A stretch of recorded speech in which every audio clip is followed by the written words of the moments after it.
Bismillahirrahmanirrahim. Assalamualaikum warahmatullahi wabarakatuh. Selamat datang, selamat berjumpa kembali dengan saya, Jismi Mubarak. Pada kesempatan ini, pada pertemuan yang keempat ini, kita akan bahas materi kita tentang tabel distribusi frekuensi. Ada beberapa jenis tabel distribusi frekuensi yang akan kita bahas. Ada yang disebut dengan tabel distribusi frekuensi data tunggal, sebagian atau seluruhnya berfrekuensi 1. Ada juga tabel distribusi frekuensi data kelompokan. Kita akan masuk yang pertama, bagaimana cara membuat tabel distribusi frekuensi. Gunakan untuk membuat tabel distribusi frekuensi. Yang pertama, itu ada tabel distribusi frekuensi data tunggal, dan yang kedua tabel distribusi frekuensi data kelompokan. Kita masuk yang pertama, yaitu membuat tabel distribusi frekuensi data tunggal. Ini adalah contoh sebaran nilai siswa pada pelajaran biologi pada sebuah sekolah. Datanya seperti ini. Ini ada nilai siswanya. Kalau kita hitung jumlah nilai yang ada 1, 2, 3, 4, 5, 6, 7, 8, 9, 10. 1, 2, 3, 4. 4 dikali 10 sama dengan ada sebanyak 40. N-nya sama dengan 40 atau terdiri dari 40 orang siswa. Nah, kalau datanya seperti ini, bagaimana cara kita membuat tabel distribusi frekuensinya? Untuk data seperti ini, karena dia data tunggal, tidak tersebar dengan sangat banyak, kita bisa menggunakan tabel distribusi data tunggal. Untuk membuat tabel distribusi data tunggal ini, pertama-tama terlebih dahulu tentunya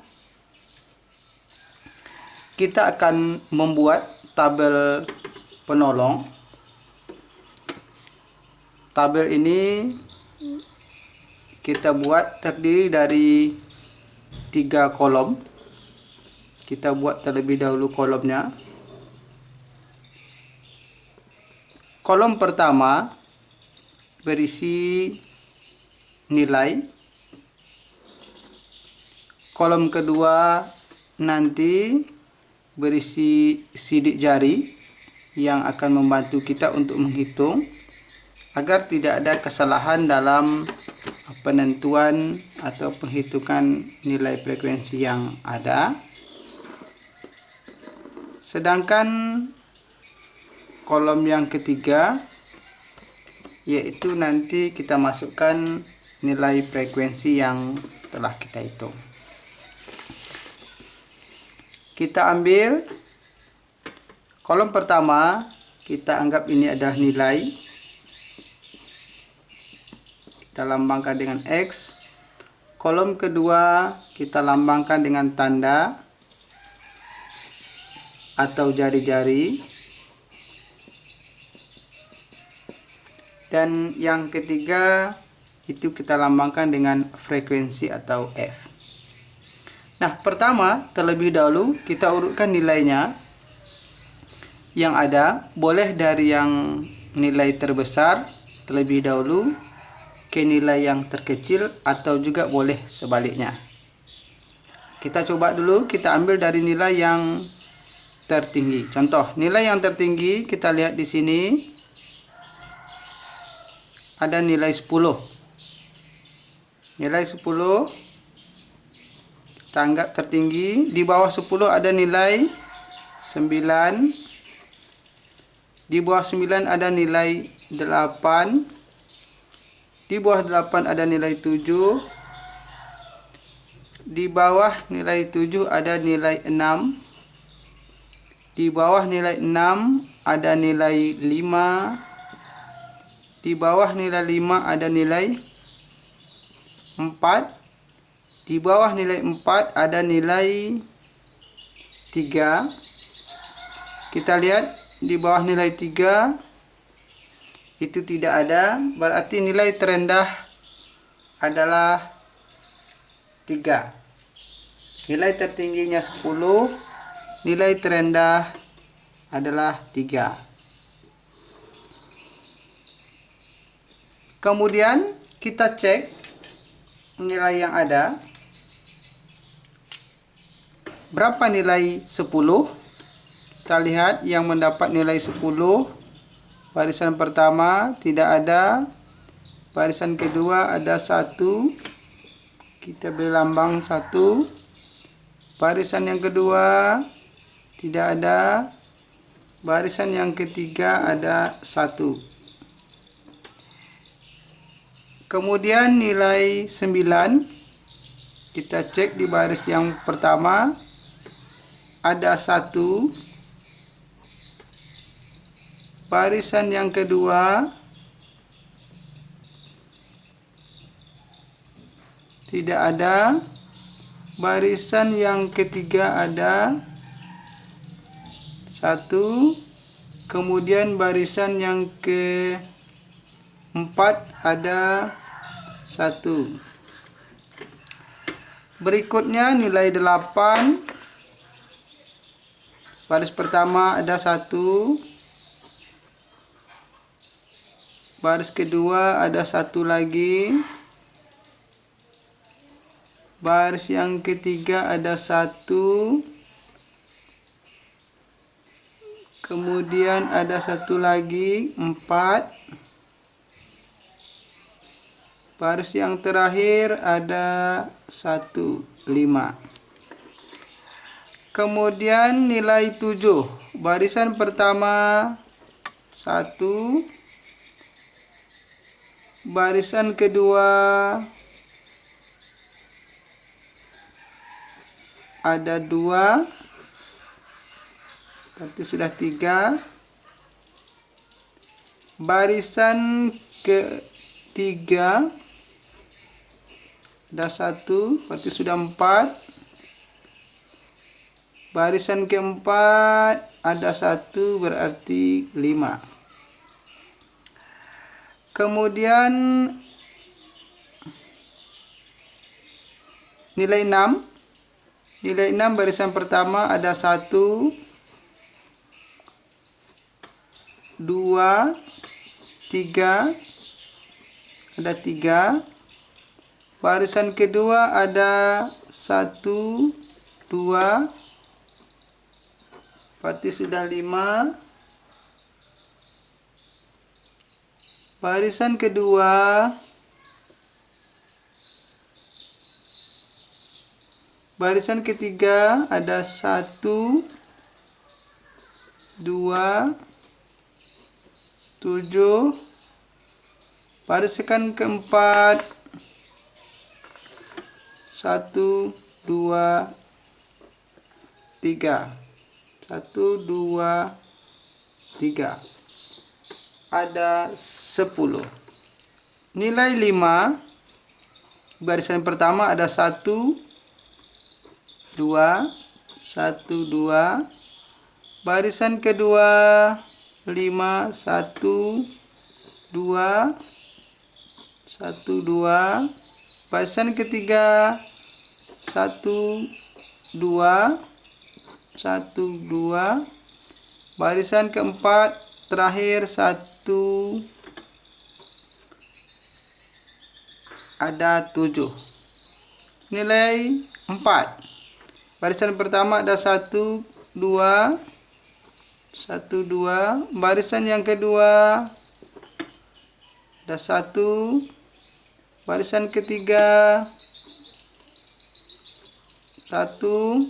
Kemudian barisan keempat ada 1, 5. Kemudian terakhir angka 3. 1,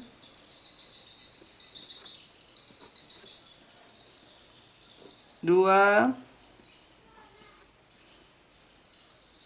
3. Nah,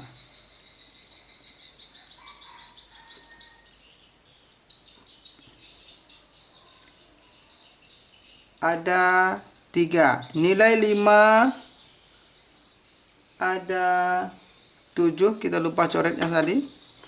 Kita masuk Nilai 10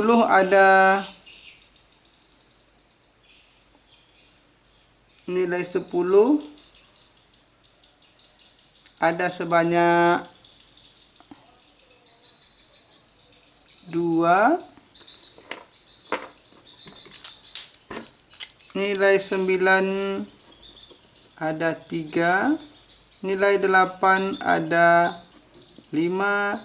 Nilai 7 ada 5. Nilai 6 ada 10. Nilai 5 ada 7. Nilai 4 ada 5. Nilai 4 itu ada 5. Kemudian nilai 3 ada 3. Kalau kita jumlahkan keseluruhannya, totalnya tentu harus sama.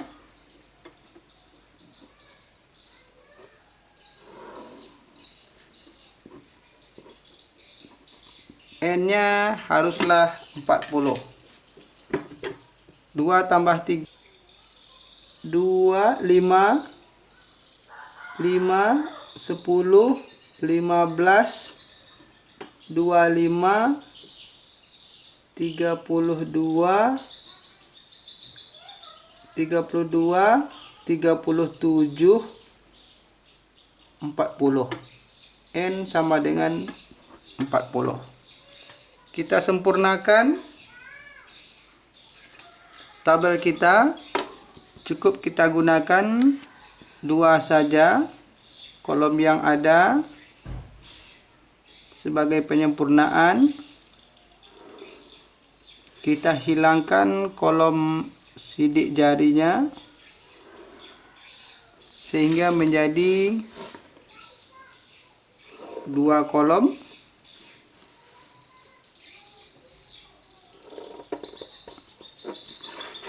Maka ini nilai dalam kurung X, ini frekuensi. Nilai 10, nilai 9, nilai 8, nilai 7, nilai 6, nilai 5, nilai 4, nilai 3. Keseluruhannya berarti nilai 10 ada 2, nilai 9 ada 3, nilai 8 ada 5, nilai 7 ada 5, nilai 6 ada 10, nilai 5 ada 7, nilai 4 ada 5, dan nilai 3 ada 3. Total keseluruhannya N-nya sama dengan 40. Number of case-nya atau jumlah dari total siswanya ada sebanyak 40 orang siswa. Nah, ini cara membuat tabel distribusi frekuensi data tunggal.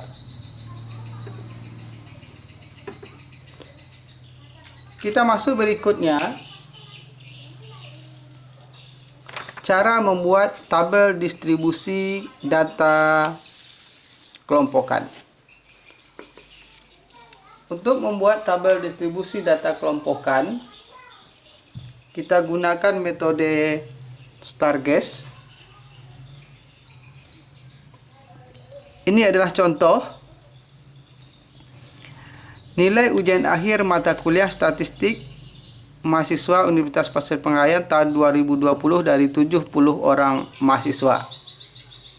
Nah, kita hitung 1, 2, 3, 4, 5, 6, 7, 8, 9, 10. 1, 2, 3, 4, 5, 6, 7. 7 kali 10 sama dengan 70. Terdiri dari 70 orang mahasiswa. Bagaimana cara membuat kita kita membuat tabel distribusi frekuensi data kelompokan.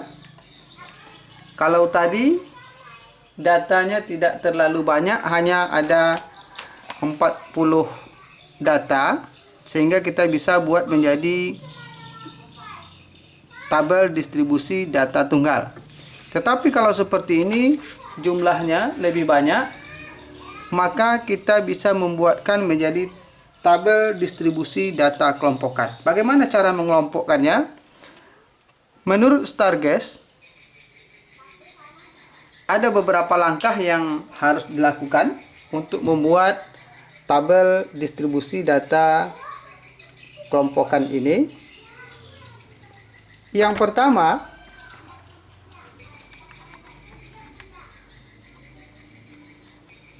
urutkan terlebih dahulu data dari yang terkecil sampai yang terbesar. Atau boleh juga dibalikkan, urutkan terlebih dahulu data dari yang terbesar sampai ke yang terkecil. Yang kedua,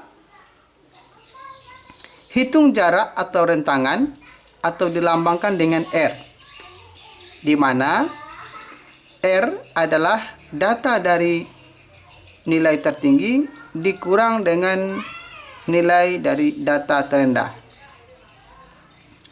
Kemudian yang ketiga, hitung jumlah kelas atau dilambangkan dengan K, di mana rumus untuk K adalah K sama dengan 1 ditambah 3,3 log N, di mana N adalah jumlah data. Kalau tadi ada 70 data, berarti kita nanti akan log N kan menjadi log 70. Yang keempat, hitung panjang interval atau dilambangkan dengan P, di mana rumus P adalah R dibagi dengan K, jarak dibagi dengan jumlah kelas. Yang kelima, tentukan batas data terendah atau ujung data pertama, dilanjutkan dengan menghitung kelas interval, di mana caranya menjumlahkan ujung bawah kelas sampai pada data akhir ujung kelas pertama, nilainya harus sama dengan atau lebih rendah dari data yang terkecil. Nanti akan kita perjelas melalui contoh. Kemudian buat tabel sementara dengan cara dihitung satu demi satu yang sesuai dengan interval kelas. Dan yang terakhir, membuat tabel distribusi frekuensi dengan cara memindahkan semua angka frekuensi. Kita masuk yang pertama. Terlebih dahulu, ini adalah data kita tadi. Kita akan membuat tabel distribusi frekuensi data kelompokannya, yang mana langkah pertama yaitu urutkan data dari yang terkecil sampai yang terbesar. Kita lihat terlebih dahulu mana data yang paling kecil atau data yang terbesar. Dari nilai yang ada, kita lihat yang terkecil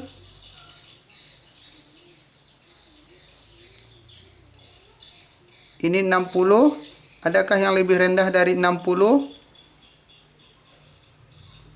Kita lihat tidak ada. Kita jadikan 60 sebagai nilai terendah. Kemudian kita ambil nilai yang tertinggi. Nilai yang tertinggi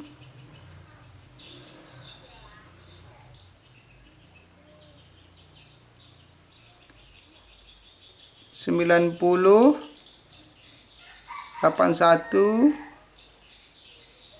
75, 82, 93, 94. Kita lihat dulu, ini tertinggi 94. Apakah yang lebih tinggi? Sepertinya tidak ada, maka kita ambil 94 adalah data yang tertinggi. Kita urutkan data dari yang tertinggi ke yang terendah. Kita urut mulai dari 94.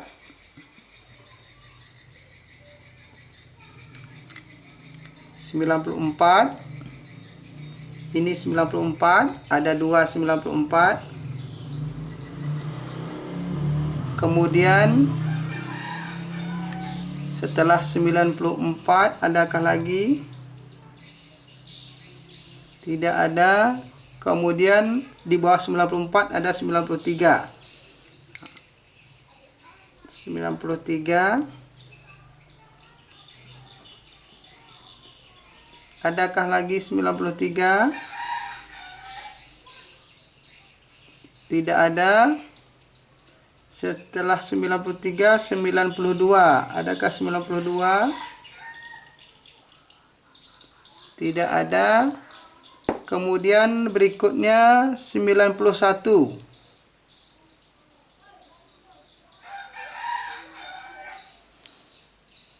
Tidak ada. 90. Ada. 90. Apakah ada lagi 90? Tidak ada. Setelah 90 apalagi 89. Ada di sini. 89. 89.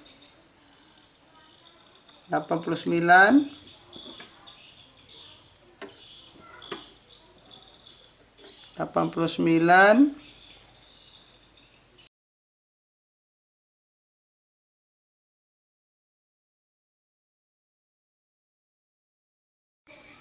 Ini adalah hasil susunan data kita, mulai dari yang tertinggi hingga yang terendah. Yang tertinggi adalah 94, yang terendahnya 60, dari total keseluruhannya 70 data. Setelah kita urutkan, kemudian kita masuk langkah berikutnya, yaitu tadi langkah yang kedua,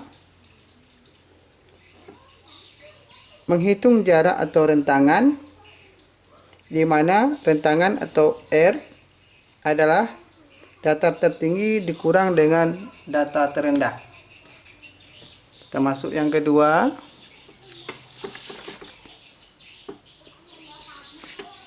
R sama dengan data tertinggi dikurang dengan data terendah.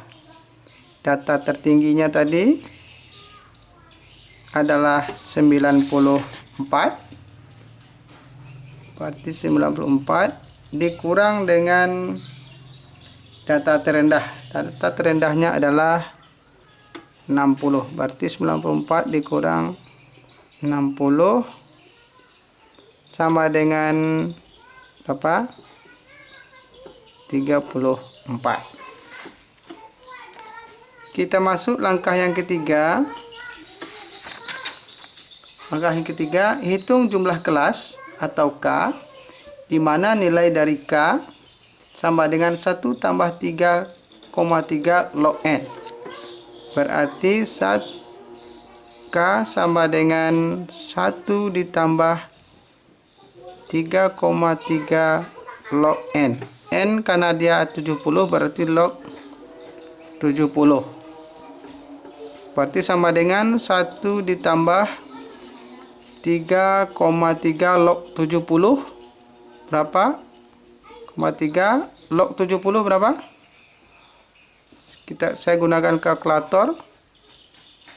Anda juga boleh gunakan kalkulator saintifik atau menggunakan laptop Anda dengan mengambil aplikasi kalkulator saintifik. Log 70 sama dengan 1,845.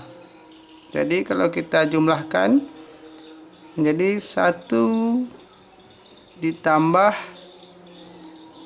3,3 dikali 1,845 sama dengan 1 ditambah 6,0885 sama dengan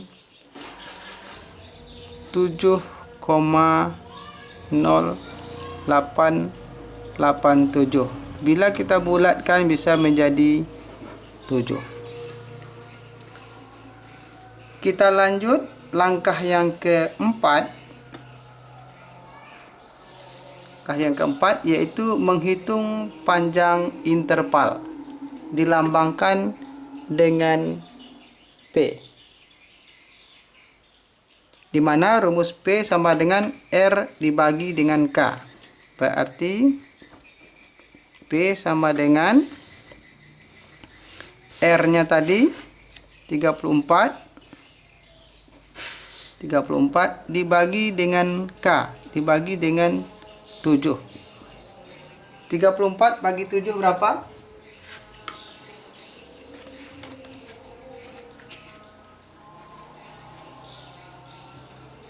34 bagi 7 pakai kalkulator sama dengan 4,857. Ketentuan statistik menggunakan bisa menggunakan pembulatan angka. Jadi dibulatkan saja dari 4,8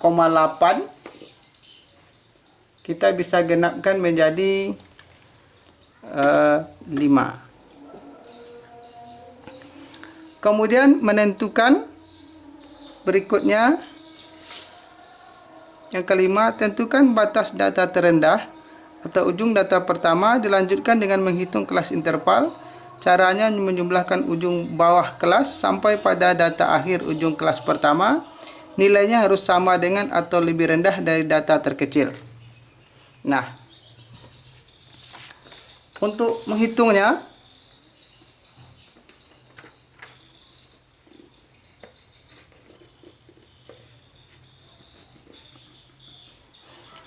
kita ambil dari yang terkecil dulu untuk memudahkan.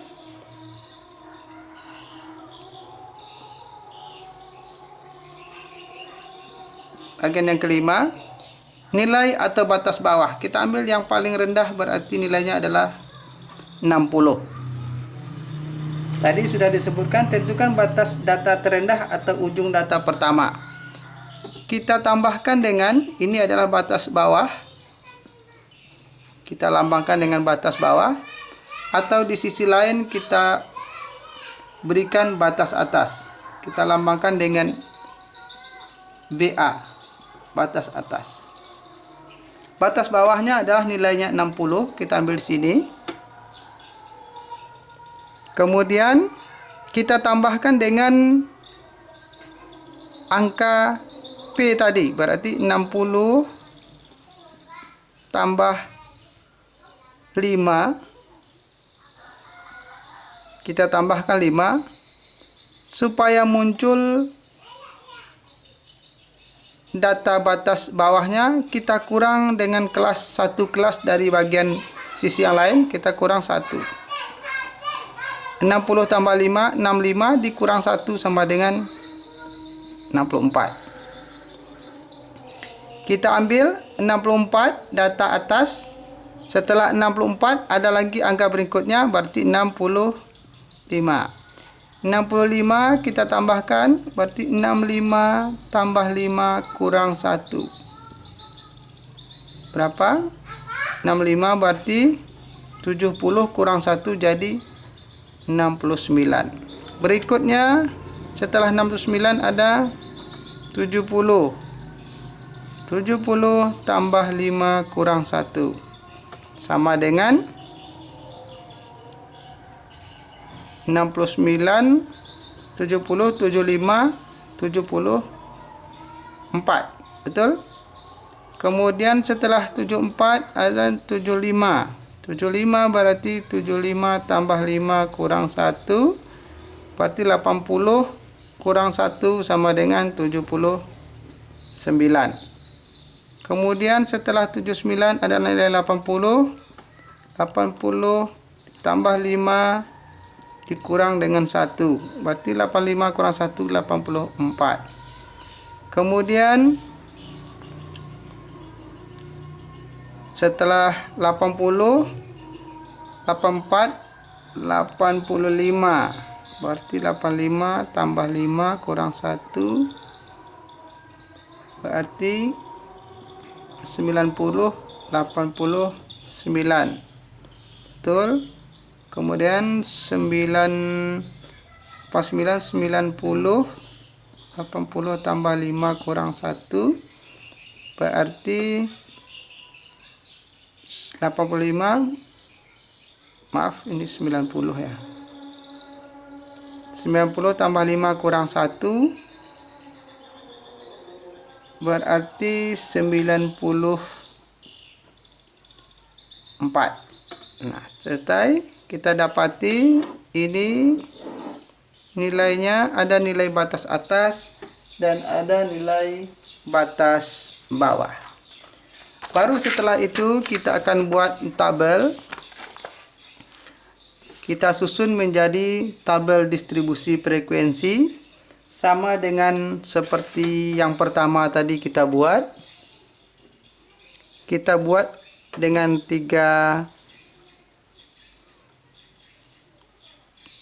kolom. 3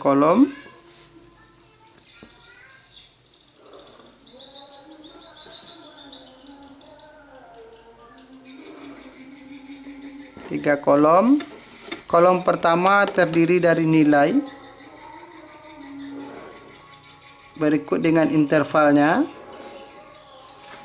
Kolom kedua berarti rinciannya atau jari-jari. Kolom ketiga adalah frekuensi, berarti nilai interval karena dia panjang, ada kelompok data. Kemudian rincian atau jari-jari, kemudian ada frekuensi. Kita hitung, berarti kelompok data kita tadi adalah 60 sampai 64, 65 sampai 69, kemudian 70 sampai 74, kemudian 75 sampai 79, 80 sampai 84, kemudian 85 sampai 89, terakhir 90 sampai 94.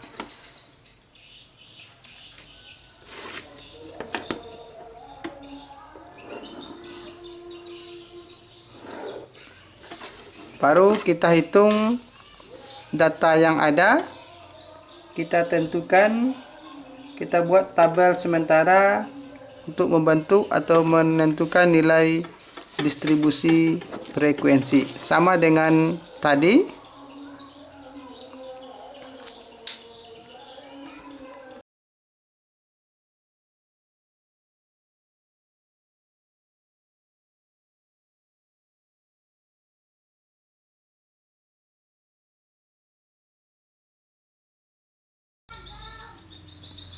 Nah, ini adalah nilainya, kita sudah tentukan. Kita dapati nilainya 60 sampai 64 ada 2, 65 sampai 69 ada 6 orang, 70 sampai 74 ada 15 orang, 75 sampai 79 ada 20 orang, 80 sampai 84 ada 16 orang, 85 sampai 89 ada 7 orang, 90 sampai 94 ada sebanyak 4 orang. Kalau kita totalkan keseluruhannya dapat nilainya 70, terdiri dari 70 orang siswa. Lalu kita sempurnakan menjadi tabel distribusi frekuensi, terdiri dari 2 kolom saja, yaitu interval atau nilai interval, kemudian frekuensi. Sehingga kita gabungkan menjadi 2 kolom saja, menjadi lebih sempurna.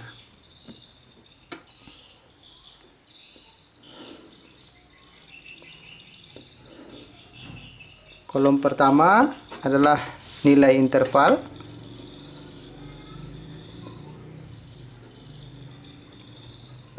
dan kolom kedua adalah frekuensi. Nilainya 60 sampai 64 ada 2 orang, 65 sampai 69 ada 6 orang, 70 sampai 74 ada 15 orang. Kemudian nilai 80 setelah 74 75 sampai 79 ada 20 orang, 80 sampai 84 ada 16 orang, 85 sampai 89 ada 7 orang, dan 90 sampai 94 ada sebanyak 4 orang. Ini tabel distribusi frekuensi untuk data kelompokan. Sekarang kita lanjutkan dengan membuat grafik atau diagram batang. Nah, ini adalah contoh data. Buatlah diagram batang dari data berikut, yaitu data tingkat pendidikan masyarakat di Provinsi Riau tahun 2020, yang tamatan SD-nya ada 30%, tamatan SMP-nya ada 28%, dan tamatan SMA ada 30%, tamatan D3 13%, tamatan sarjana 12,5%, tamatan S2 ada 2,5%. Nah, kita berikan contoh sederhana bagaimana kita membuat diagram batang. Kita membuat secara manual. Walaupun pada saat skripsi Anda biasanya kita dituntut atau Anda dituntut untuk membuat dengan menggunakan komputer. Tapi ini kita gunakan sebagai dasar pengetahuan bagi Anda bagaimana prinsip pembuatan diagram batang.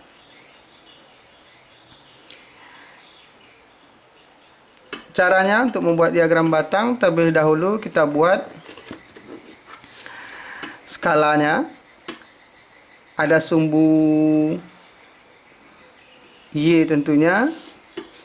Kemudian ada sumbu X. Sumbu X garis yang horizontal. Sumbu Y yang vertikal. Nah, kemudian ada titik 0. Ini kita anggap titik 0-nya. Kemudian ada skalanya. Kita akan buat skalanya. Seharusnya untuk membuat ini, membuat grafik ini menggunakan kertas grafik, tetapi karena kertas grafik saya telah habis, maka saya gunakan saja dengan kertas HVS ini. Kita ambil data yang pertama, yaitu tamatan SD, banyaknya 30%. Kita anggap ini skalanya ada skala hitungan masing-masing 10-10.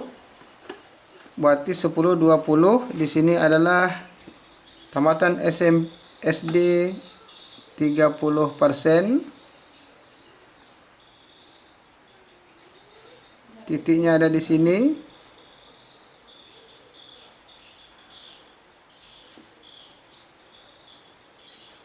Oke. Ini titik tamat SD.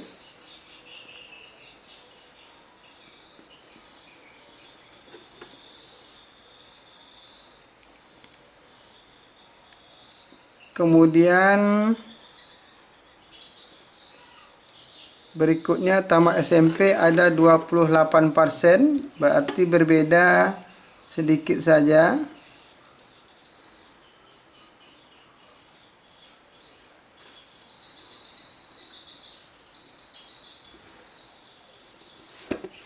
28%.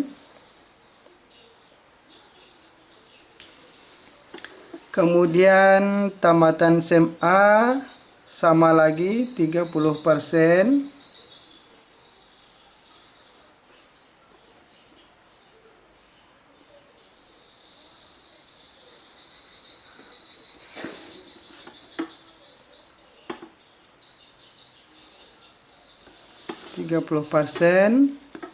Kemudian D3 ada 13%.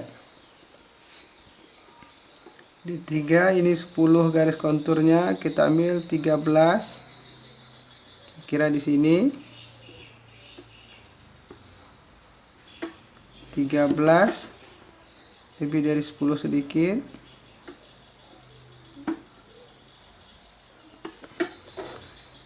%. Kemudian tamat sarjana 12,5%, hampir sama tinggi, berarti dengan yang tamat D3.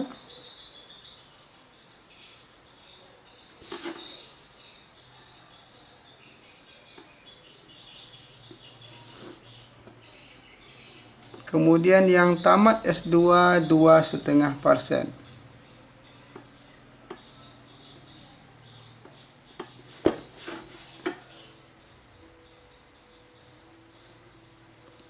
Nah, ini contoh, kemudian kita berikan tanda masing-masing.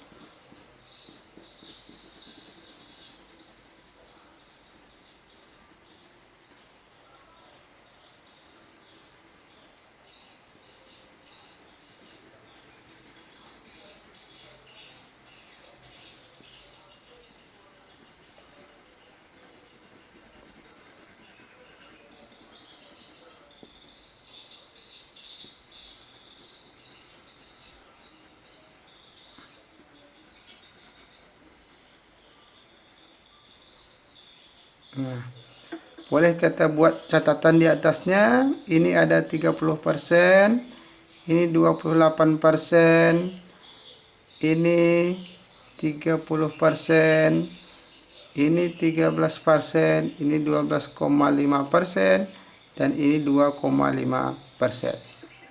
Ini tamatan SD, ini SMP, ini SMA, kemudian ini D3, sarjana S1 dan sarjana S2. Ini contoh membuat grafik atau diagram batang. Kita lanjutkan berikutnya, membuat diagram garis. Nah, data ini sebenarnya kita juga bisa buat untuk membuat diagram garis. Caranya hampir sama dengan tadi. Terlebih dahulu kita buat datanya sama saja, kita gunakan.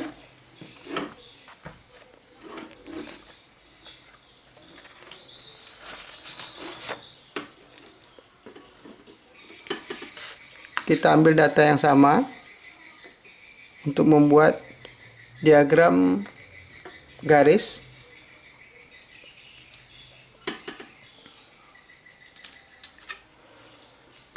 Kita buat garisnya dulu, sumbu X dan sumbu Y-nya. Ini garis kontur, sumbu Y, kemudian sumbu X, titik nolnya, kemudian ada unit skalanya, kita berikan jarak yang sama. Kita jadikan 10-10. Kemudian di sini kita akan buat titiknya 20, 30, 40 persentasenya. Di sini nanti kita akan buat tamatannya. Tamatan SD misalnya, ini tamat SD. Tamat SD ada sebanyak 30%. Kita beri titik. Kemudian berikutnya tamat SMP ada 28%. Ke bawah sedikit berarti.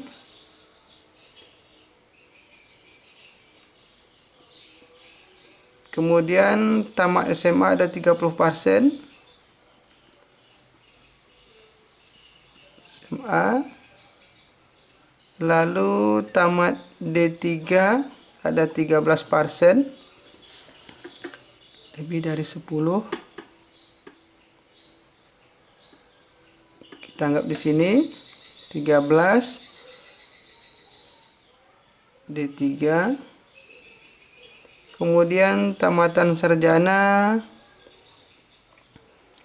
12,5%, 12,5, maaf, sarjana ya, S1 12,5%.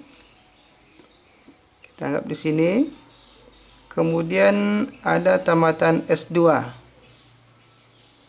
sebanyak 2,5%. Ini S2 berarti 2,5%. Perbedaannya kalau tadi kita buat dalam bentuk batang, yang diagram garis kita buat dalam bentuk garis. Jadi kita gariskan, kita hubungkan antara satu titik dengan titik yang lainnya sehingga dia berbentuk seperti garis.